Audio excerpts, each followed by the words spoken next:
Good morning friends, welcome back to my new vlog. और ये दिल्ली से वापस आने के बाद मेरा फर्स्ट व्लॉग है।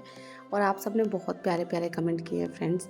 जैसे आप सब ने कहा कि दीदी आपको घूमता देखकर हमें अच्छा लग रहा है, आपकी खुशी देखकर हमें बहुत खुशी हो रही है। और कुछ लोगों ने ये भी लिखा कि आप इतनी खुश हैं, आपकी जर्नी को देखकर मैं इमोशनल हो गई, मेरी आंखों में आंसू आ गए।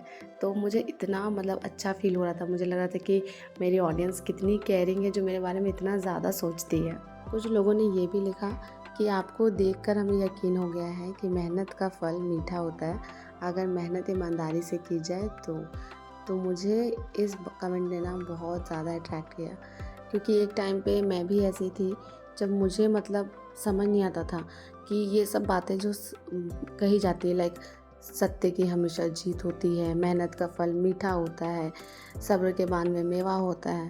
तो मुझे समझ नहीं आता था कि ये सारी चीज़ें सच होती भी हैं या नहीं होती, या बस ऐसे ही है। क्योंकि अगर आप एक गवर्नमेंट जॉब एस्पिरेंट है तो आपके अंदर ना 2-3 क्वालिटीज़ तो होनी ही चाहिए, जिसमें से एक सबसे बड़ी क्वालिटी है पेशेंस। और पेशेंस ना होना ही चाहिए हमारे अंदर। अगर हमारे पास पेशेंस नहीं है तो हम बहुत बार गवर्नमेंट जॉब एग्ज़ाम देते देते डाइवर्ट हो जाएंगे और ऊब जाएंगे इस प्रोसेस से। जैसे जब मैंने केवीएस का एग्ज़ाम दिया था तो उसके बाद मैंने बहुत पेशेंस दिखाया, क्योंकि रिज़ल्ट पता है 7 से 8 महीने के बाद आया था। तो उसी तरह से देखिए अभी बीपीएससी टीआरई 3.0 में हो रहा है कि आपका एग्ज़ाम तो हो गया है, लेकिन आंसर की आने में कितना टाइम लग रहा है। 1 to 5th का तो आंसर की आ गया है, लेकिन 6 to 8, 9, 10 और 11, 12 का आंसर की नहीं आया है। तो यहाँ पर पेशेंस जो है वो बहुत इंपॉर्टेंट रोल प्ले करता है कि ठीक है, एग्ज़ाम में देरी हो रही है, रिज़ल्ट में देरी हो रही है, तो कोई बात नहीं, हम वेट करेंगे उसका। अब वैसे ही टीआरई 4.0 की वैकेंसी को लेकर है। वैकेंसी तो आ जानी चाहिए थी अगस्त में, लेकिन अभी तक वैकेंसी आई नहीं है, तो सब लोग उसका वेट कर रहे हैं। और ये वैकेंसी आएगी, मैं आपको कह रही हूँ, बस पेशेंस रखिए। वैकेंसी भी आएगी और एग्ज़ाम भी होगा। और इसके अलावा मैं आपको बता दूँ, बहुत लोग पूछते हैं कि दी टीआरई 4.0 के लिए कहाँ से प्रिपरेशन करें। तो अभी ना मुझे एक चैनल है जो बहुत ज़्यादा पसंद आ रहा है, टीचिंग परीक्षा। आप सब दानिश सर को जानते होंगे, क्या पढ़ाते हैं वो। उनका कंटेंट मुझे इतना बढ़िया लग रहा है ना, बहुत ही ज़्यादा बढ़िया। अभी ना उन्होंने एक लूसेंट का जीके जीएस का सीरीज़ भी स्टार्ट कराया है, तो वो मुझे बहुत अच्छा लग रहा था। और आप सोच रहे होंगे कि मैं ये सब क्यों देखती हूँ, तो मैं थोड़ा ना जीके जीएस करंट अफेयर्स को थोड़ा अपडेटेड रखती हूँ। ऐसा नहीं है कि अगर मेरी जॉब हो गई है तो मैं ये सब नहीं पढ़ूँगी, या मेरा एग्ज़ाम ख़त्म हो गया है तो मैं ये सब बिल्कुल देखूँगी ही नहीं। तो चलिए, अब मैं आ गई हूँ किचन में, और आज मैं बनाने वाली हूँ पटल आलू का भुजिया और कद्दू की दाल। और कद्दू की दाल ना मुझे बहुत ज़्यादा पसंद है, तो आज नहीं, इसे मैं लंच में भी लेकर जाऊँगी। आप में से बहुत लोग मेरे से पूछते हैं कि दीदी आपने अपने घर में कुक रख लिया है क्या। तो बात ऐसी नहीं है, मैंने कोई कुक नहीं रखा है फ्रेंड्स। आंटी आती है मेरी हेल्प करने के लिए। और हाँ, कभी कभी ऐसा होता है जब मुझे बहुत काम होता है या फिर मेरा मन नहीं करता है, तो मैं खाना नहीं भी बनाती हूँ, ऐसे मैं उनकी हेल्प कर देती हूँ और वो मेरी हेल्प कर देती हैं, तो मेरा काम थोड़ा आसान हो जाता है। कल फ्रेंड्स मैंने एक शॉर्ट्स डाला था और उसमें मैंने लिखा था कि share your painful stories and comments. आप में से बहुत सारे लोगों ने अपनी स्टोरीज़ लिखी, बहुत सारे लोगों ने बताया कि उन्होंने कैसे अपनी एजुकेशन कंप्लीट की, उनकी लाइफ में क्या क्या चल रहा है। तो मैं आपको एक ही चीज़ कहना चाहूँगी फ्रेंड्स कि अभी चाहे जो कुछ भी हो रहा हो आपकी ज़िंदगी में, भले ही आपके पास जॉब ना हो, लेकिन एक दिन ये तस्वीर ना फ्रेंड्स बदल जाएगी, बदल जाएगी, बदल जाएगी। ये 100% कन्फर्म है। शर्त सिर्फ इतनी है कि आपको मेहनत करनी है और दूसरा कंसिस्टेंसी मेंटेन करनी है। अगर आप मेहनत बिना रुके कर रहे हैं, बिना फल के कि ठीक है मेरा रिजल्ट नहीं हुआ, कोई बात नहीं, मैं इसके आगे फिर से पढ़ूंगी, हर दिन पढ़ रहे हैं, कोई भी त्यौहार हो, कोई भी फंक्शन हो, उसमें भी टाइम निकाल ले रहे पढ़ने के लिए, तो पता है भगवान भी देखते हैं कि अगर ये इंसान इतना मेहनत कर रहा है, इसके साथ हम बुरा नहीं कर सकते हैं। और मुझे पता है कि आपकी स्टोरी चाहे जो भी हो, उसमें एक दिन सक्सेस का नाम ज़रूर आएगा। ये मैं आपको 100% गारंटी के साथ कह सकती हूँ फ्रेंड्स। और यहाँ पर देखिए, मैंने ना फ्रेंड्स फ्लिपकार्ट से ये स्क्वायर शेप का डब्बा मंगवाया है। और मैं इतनी लेज़ी हूँ फ्रेंड्स कि मैं कितने दिनों से सोच रही हूँ कि मैं इसके अंदर सारे इंग्रेडिएंट्स डाल कर रख दूँगी, लेकिन भूल जाती हूँ। तो अभी मुझे याद आया था, तो मैंने सोचा कि चलो कम से कम दाल इसमें रख देते हैं और बाकी का बाद में रखेंगे। और ये वाला ना मैं आपसे शेयर भी करना चाहती थी, लेकिन मैं भूल गई बाद में। पर हाँ, ये देखने में बहुत यूनिक लग रहा था और सुंदर भी दिख रहा था। मैं तो कभी-कभी यही सोचती हूँ कि अगर एक लड़के की जॉब लगती है ना, या फिर एक लड़के को पढ़ना होता है, तो उसके ऊपर एक रिस्पॉन्सिबिलिटी तो फिक्स है कि उसको घर के काम करने हैं और इस रिस्पॉन्सिबिलिटी से वो भाग भी नहीं सकती है। जो भी करना है ये काम कर लो, उसके बाद करना। और इसी में लड़के कहते हैं कभी-कभी कि भाई आपको तो आरक्षण मिला है। मैं जितने भी मेरे मेल सब्सक्राइबर मैं उन्हीं से पूछना चाहती हूँ कि आप में से कितने लोग ऐसे हैं जो नौकरी करते हैं और पूरे घर का खाना बनाकर जाते हैं? अगर कोई है तो मुझे ज़रूर बताइएगा, मैं भी ऐसे लोग को जानना चाहती हूँ। क्योंकि बचपन से लेकर आज तक अपने आस-पड़ोस में, अपने रिश्तेदारों में, मैंने तो कहीं नहीं देखा आज तक कि कोई बंदा नौकरी कर रहा है तो वो घर का काम करके भी जाए। और शायद अगर उनको इतना काम करना पड़े ना फ्रेंड्स, तो शायद उनसे तो कोई जॉब भी ना निकले, वो पास भी ना हो पाए किसी एग्ज़ाम में। वो तो बचपन से लड़कों को ज़्यादा प्रायोरिटी दी जाती है कि हाँ तुम अच्छे स्कूल में जाओ पढ़ने, हाँ तुम बाहर खेलने जाओ, तुम 10 क्लास तक क्रिकेट खेलो। लड़कियां 10 तक कहाँ बाहर खेलती हैं? मैं तो जहाँ पर रहती हूँ ना, यहाँ पे नवादा में, यहाँ पे तो लड़कियां खेलती ही नहीं हैं। सब लोग घर में रहती हैं क्योंकि एनवायरनमेंट ही नहीं है ऐसा कि बाहर जाके खेलें। अब बताइए, बाहर जाके वो खेल नहीं रही तो उनका फिज़िकल डेवलपमेंट कैसे होगा? और खेलने से मेंटल डेवलपमेंट भी होता है। तो ये सारी चीज़ें तो लड़कियों से बहुत पहले छीन ली जाती हैं। तो ऐसे में अगर कोई लड़का ये कहता है कि तुम्हें तो आरक्षण मिला है, तो भाई हम डिज़र्व करते हैं आरक्षण। और सबसे इम्पोर्टेंट बात कि ये जो आरक्षण है, ऐसा तो नहीं कि उसके घर की लड़कियों को नहीं मिलेगी। हर लड़के के घर में भी कुछ ना कुछ तो लड़कियां होती होंगी, उनके घर के लड़कियों को भी आरक्षण मिलेगा। आपने अपने घर की लड़कियों को एजुकेट नहीं कराया तो आपकी प्रॉब्लम है। आप भी एजुकेट करवाइए उनको और आरक्षण का फ़ायदा दिलाइए। तो चलिए फ्रेंड्स, फाइनली मैं नहा कर आ गई हूँ और अभी जो भी करना है, लाइक बाल बनाना है, क्रीम लगाना है, वो सारा करूँगी। आप में से बहुत लोग मेरे से पूछते हैं कि दी आपके हेयर्स बहुत हेल्दी हैं, आप क्या क्या करती हैं? तो मैं आपको सच बता रही हूँ कि एक बार मैंने बताया था कि जो मैं मेहंदी वगैरह लगाती हूँ वो मैं महीने में या कभी 2 महीने में एक बार कर लेती हूँ। ऐसा नहीं रेगुलरली, मेरे पास टाइम नहीं होता करने के लिए। जब मैं पढ़ाई करती थी तब तो मैं पढ़ाई करती थी, और जब मैं जॉब करती हूँ तब मैं जॉब करती हूँ। तो दोनों केस में टाइम बहुत कम बचता है ना। बाकी मैं अपने बालों को जो रेगुलर शैम्पू से वॉश करती हूँ, बस वही। और तेल मैं संडे संडे को, या हर संडे तो नहीं, लेकिन हाँ मतलब 15 दिन में एक बार तेल लगा लेती हूँ, बस इतना ही करती हूँ और कुछ नहीं है। अभी फ्रेंड्स तीज आने वाला है, तो तीज के लिए ना मतलब बहुत सारी लड़कियां स्पेशल मतलब प्रिपरेशन करती हैं, लेकिन मेरे पास अभी टाइम नहीं है। हाँ, लेकिन मैंने आपको जो वो लहंगा दिखाया था ना ब्लू वाला, जो मैंने अपनी दीदी से मंगवाया है, वो मैं तीज पे ही पहनूंगी। आप में से कितने लोग तीज करते हैं मुझे कमेंट करके ज़रूर बताइएगा, क्योंकि मुझे ऐसा लगता है कि तीज जो है वो बिहार में ही किया जाता है और झारखंड में। यूपी वगैरह का तो मुझे नहीं पता है और बाकी स्टेट का। तो आप मुझे बताइएगा कि कहाँ कहाँ पर ये तीज का व्रत होता है, और अगर होता है तो आपने अपने लिए क्या क्या ख़रीदा है। तो अभी फ्रेंड्स मैं अपनी हेल्थ का बहुत ध्यान दे रही हूँ। आपने देखा होगा कि सुबह में मैंने चिया सीड्स वाटर पिया था, फिर मैंने 4 आमंड्स सोक करके रखे थे, वो मैंने खाया, और आफ्टर दैट मैंने फिर से 1 गिलास पानी पिया है। वाटर इनटेक का मैं बहुत ज़्यादा ध्यान रखती हूँ, क्योंकि आपको पता है फ्रेंड्स, स्कूल जब हम जाते हैं ना, सबसे ज़्यादा अगर किसी चीज़ पे हम ध्यान नहीं देते हैं तो वो है पानी पीने पे। मेरे साथ क्या होता था कि सुबह मैं 1 गिलास पानी पीकर जा रही हूँ, कभी नाश्ता किया कभी नहीं भी किया, और मेरी आदत थी कि मैं नाश्ता के तुरंत बाद में पानी पीऊँ। फिर मैं स्कूल चली जाती थी और वहाँ जाके ना मैं भूल जाती थी। वहाँ जाके असेंबली कराया, फिर पढ़ाने चली गई, फिर मुझे याद आता था कि अच्छा पानी पीना है। और पूरे दिन में समझिए हम लोग 10 घंटे तो लगभग टाइम चले ही जाते हैं, और 10 घंटे में मेरा केवल 1 बॉटल पानी ख़त्म होता है। तो अब मैं सोच रही हूँ कि मैं थोड़ा सा हेल्दी लंच भी लेकर जाऊँगी, क्योंकि देखिए हमारे पास स्नैक्स खाने का, इवनिंग स्नैक, मॉर्निंग स्नैक, ये सब टाइम नहीं है, क्योंकि वो सब हमारे स्कूल में ही चला जाता है।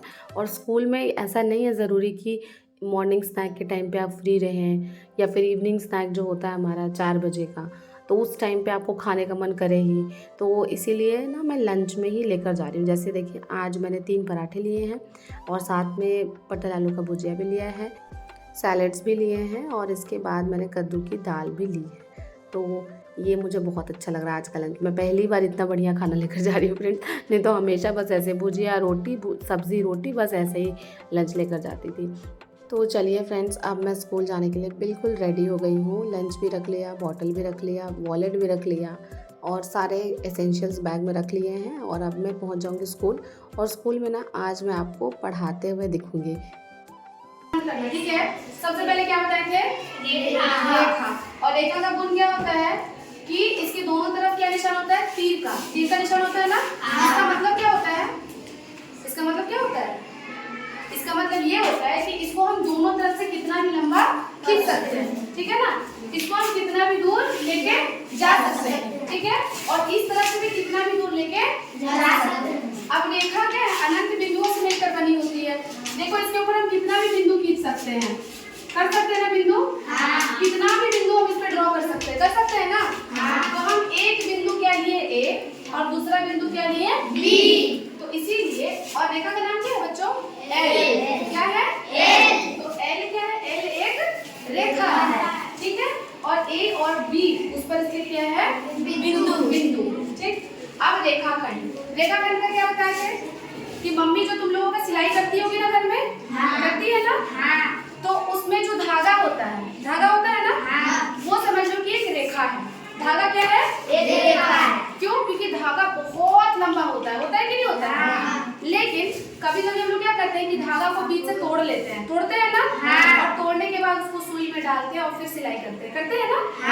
तो जो वो टूटा हुआ धागा है वो रेखा का खंड है ना। इसको क्या बोलेंगे? रेखा खंड। समझ में आया? रेखा खंड समझ में आया? अब रेखा खंड में दोनों तरफ क्या है? बिंदु। टूटा हुआ धागा को हम लोग बड़ा कर सकते हैं क्या? नहीं। उसका लंबाई बढ़ा सकते हैं? नहीं। तो इसीलिए इसके दोनों तरफ तीर का निशान नहीं होगा। समझ में आया? अब है किरण।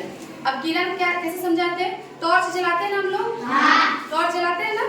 जब टॉर्च जलाते हैं तो रोशनी किधर जाता है? आगे जाता है ना, पीछे जाता है? नहीं जाता है ना, आगे ही जाता है। तो इसीलिए किरण जहाँ से भी निकलता है वो उसका मूल बिंदु होता है और उसको उधर उसके पीछे हम लोग बढ़ा नहीं सकते। लेकिन टॉर्च से आगे दिखाई देता है ना, और रोशनी कितना भी आगे दिखाई देगा, है ना।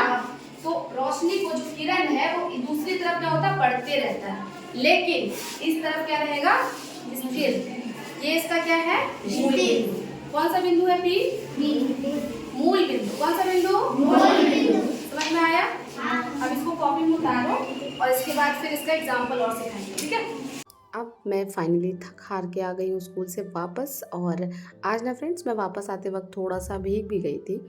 और मेरे स्कूल का कभी कभी माहौल देखकर इतना ज़्यादा मुझे गुस्सा आता है ना फ्रेंड्स। मतलब हर लोग ना ऐसे भागते रहते हैं पढ़ाने से कि हमें पढ़ाना नहीं है, हमें पढ़ाना नहीं है। तो आज मेरे साथ ऐसा हुआ कि मैं अपना फर्स्ट पीरियड लेने गई और उसके बाद था 1-2 क्लास में। मतलब मेरा सेकंड पीरियड नहीं था, एक मैम जो थी वो एब्सेंट थी। अब उनके बदले कोई जाना ही नहीं चाह रहा क्लास 1 एंड 2। तो फिर मैं क्लास 1 और 2 में गई, फिर मैंने वहाँ पे पढ़ाया। फिर जो मेरा रेगुलर पीरियड होता है वो भी लिया। तो इस वजह से आज मैं बहुत ज़्यादा थक गई हूँ, क्योंकि बच्चों को बोल बोल कर पढ़ाना होता है और उसमें ना बहुत ज़्यादा एनर्जी जाती है। तो फाइनली मैं स्कूल से वापस आ गई हूँ और अभी फ्रेश होकर आई हूँ। तो टाइम हो गए हैं 6:30। तो ऐसा है ना कि आजकल स्कूल के चक्कर में शाम भी बर्बाद हो जाता है मेरा। मतलब मुझे टाइम ही नहीं मिलता है शाम में, ना ही सुबह में, कि मैं खुद के लिए कुछ करूँ। तो खैर छोड़िए, कोई बात नहीं। लेकिन अभी ना फ्रेंड्स, मैं एक बहुत ही इम्पॉर्टेंट कमेंट जो है वो डिस्कस करूंगी आप सबसे। मुझे एक कमेंट आया था जिसमें मेरे एक मेल सब्सक्राइबर ने, हो सकता है कि वो मेरे सब्सक्राइबर ना भी हो शायद, तो उन्होंने कमेंट करके लिखा था कि 50% आरक्षण का असर दिख रहा है मैडम।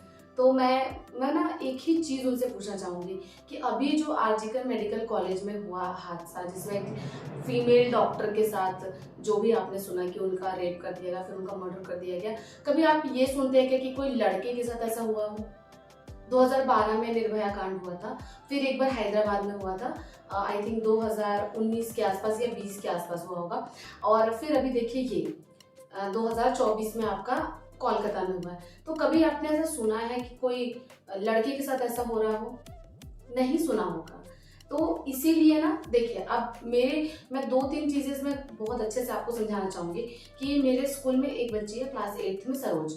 उसके पापा आए थे 2-3 दिन पहले, तो वो उसके लिए लड़का देख रहे थे। तो मैंने उनको कहा कि आप इसको पढ़ाएंगे नहीं आगे क्या? तो उन्होंने कहा कि मैडम आप देख रहे हैं ना देश में कैसा माहौल है, ऐसा माहौल देखकर तो मेरी हिम्मत नहीं पड़ती कि मैं अपनी बेटी को आगे पढ़ाऊँ, इसलिए मैं उसके लिए लड़का देख रहा हूँ। शादी हो जाएगी, अपने पति के घर चली जाएगी, हमारी जिम्मेदारी खत्म हो जाएगी, और फिर पति जहाँ ले जाएगा वहाँ ले जाएगी, सेफ रहेगी। आपने कभी सुना है कि क्लास 8 में लड़के की शादी हो रही हो? हो सकता है सुना भी हो लेकिन बहुत कम है। लेकिन मैं जिस गांव में पढ़ाने जाती हूँ ना, वहाँ पे बच्चियों की शादी क्लास 8 के बाद हो जाती है। अब इन लड़कियों को सरकार प्रोत्साहित करने के लिए हो सकता है कि वो 10th पास करे तो उनको कुछ पैसे दे, उनको साइकिल दे, फिर आगे कम मार्क्स में उनका अच्छा कॉलेज में एडमिशन हो जाए। तो क्या बुराई है इसमें? इसमें कोई बुराई नहीं होती है। ये जो है ना पैट्रियार्की हमारे ऊपर बहुत जबरदस्ती थोपी गई है और इस वजह से लड़कियों को दबाया जाता है। हम एज ए सोसाइटी फेल हो जाते हैं हमेशा जब भी लड़कियों की बात होती है। तो अगर आपने थोड़ा सा ही पढ़ा होगा ना तो शायद आपने वो जो रिपोर्ट एंड इंडेक्सेस होते हैं वो भी आपने पढ़ा होगा।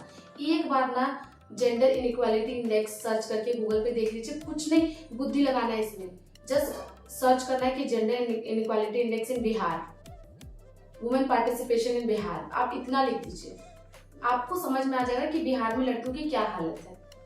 और उसी को वुमेन पार्टिसिपेशन को बढ़ाने के लिए सरकार जो है हमें आरक्षण देती है।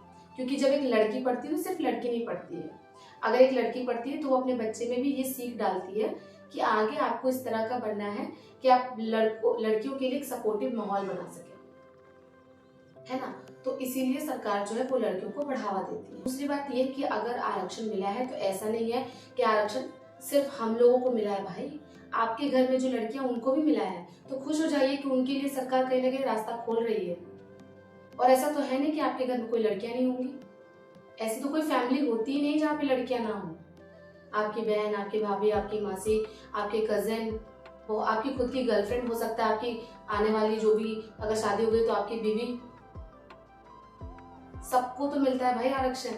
तो अपने लोगों से ही क्यों ईर्ष्या रखना। इसीलिए ना आरक्षण की बात तो मत ही करिएगा कोई भी, क्योंकि मुझे लगता है कि ये बहुत ही बेसिक है, बहुत ही कॉमन सेंस की बात है जो कि हर इंसान को समझ आनी चाहिए एटलीस्ट। और अगर आपको नहीं समझ आ रही है तो फिर आपको थोड़ा सा जो गवर्नमेंट डेटा है उसको पढ़ने की ज़रूरत है। थोड़ा सा एनालाइज कीजिए कि कितना ज़्यादा लड़कियों को अभी भी इंडिया में कितनी सारी लड़कियां जो वो हायर स्टडीज़ के लिए जाती हैं।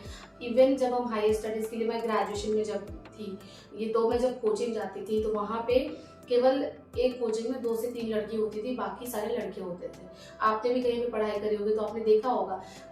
अभी आप किसी स्कूल में अगर कोई टीचर है पढ़ा रहे होंगे तो आपने नोटिस किया होगा कि 5th तक ना लड़कियां बहुत सारी आती हैं, लेकिन 6th के बाद धीरे धीरे कम होता जाता है उनका रेशियो।